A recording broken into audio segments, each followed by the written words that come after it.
And after seeing that, we now have to ask this question: how long will these backups last? Yeah, it feels like forever. Joining us now by phone is Perez from TxDOT, and we've just gotten kind of a rundown on some of the major trouble spots and the workarounds. We saw that sinkhole at Boheme on the west side. A big question, of course, is what are some of the other key areas that they're going to have to fix once the water drains before motorists can get back on the roadways? Danny, are you there? Yes, can you hear me? Yeah, can you hear us? Yes. So we've got some work going on there at the Beltway on the frontage roads at Boheme.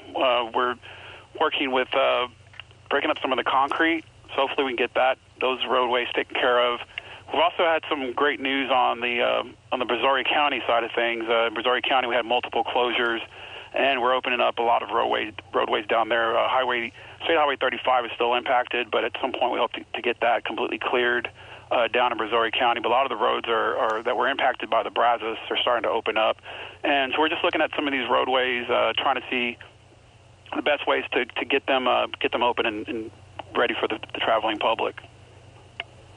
How do you decide which roads get open first? Is it just sheer supply and demand in terms of the number of cars going to certain areas? No, we're just putting resources all throughout our district. We handle 6 counties in the Houston district, and we've put resources where we need to. We have crews. Thankfully, we have crews from all over, not just our local Houston area folks, but we have crews from supporting us from other TxDOT districts, and it's been a great effort getting those folks down here and getting them to help. So anywhere we need to put resources, that's what we're doing. And of course, when we did that with out there at the Beltway on the toll lanes and also on the frontage road. So it's been a great effort, and a lot of our folks are coming down here to support us. Is there anything drivers can do to make those commutes easier? Obviously, they got to be patient, but is there something else? Do you recommend carpooling, metro? Any thoughts there? Absolutely. I mean, there's different things, ride sharing, definitely carpooling, transit, any kind of opportunities you can find.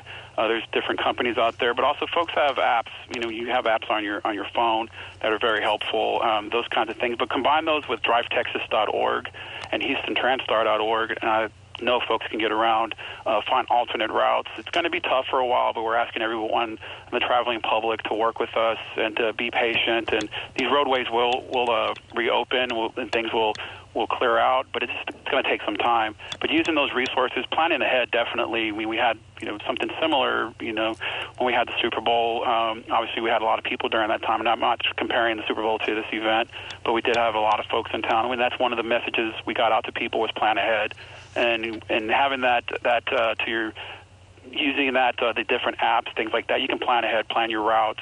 And if you have an appointment, for instance, use that opportunity to maybe leave early, set your appointments. Obviously, it's not going to be normal conditions, especially on the west side of town, but definitely use different resources and different tools, and plan ahead is very important. Know before you go.